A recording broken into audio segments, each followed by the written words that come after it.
Alors je le disais, vous avez évité dans ce premier roman tous les écueils que les romanciers d'un premier roman en général, dans lequel les primo-romanciers tombent en général. Et notamment, en général, les premiers romans racontent souvent une grande part d'autobiographie, mais sans prendre de distance.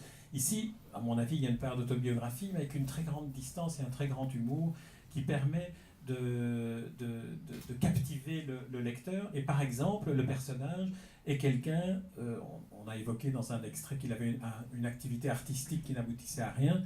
Quelle est cette activité artistique? C'est qu'il veut écrire, et donc il est régulièrement confronté à un cahier et à un bic avec lequel il essaye d'écrire un roman. Alors là, je vais reprendre la lecture d'un petit extrait dans lequel notre personnage se dit « ça y est, l'inspiration est là, je suis en train d'écrire, je vais écrire un début de roman ».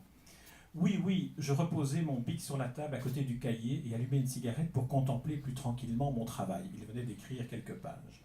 Le flot ne s'était pas encore tari. Pas mal de choses me venaient encore.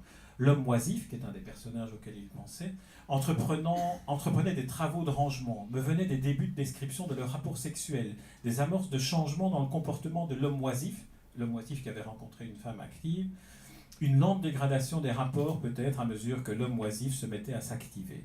D'autres choses encore plus subtiles et floues pourraient être déjà exprimées, des développements affectifs embryonnaires, l'histoire qui s'accrochait à mon cœur, à mon cerveau, me permettant de durer, de ne pas me laisser l'abandonner trop rapidement. Tout ceci m'arrivait tandis que je fumais ma cigarette.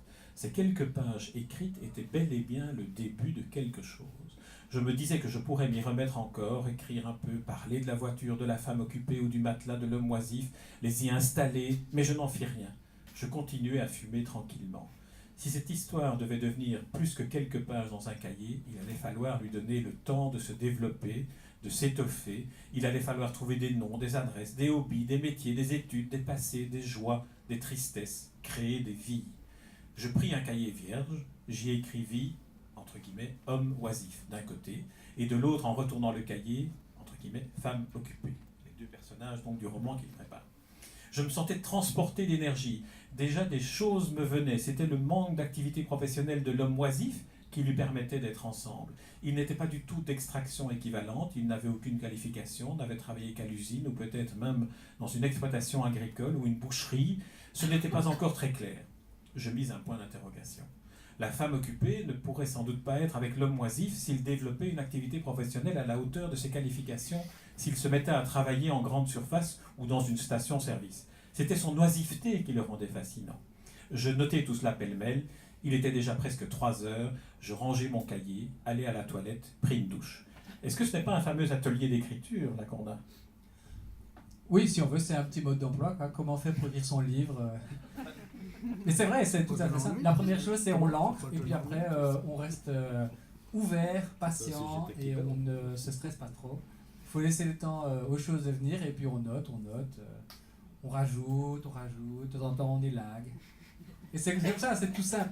Et donc c'est par exemple comme quand on parlait du métier du père.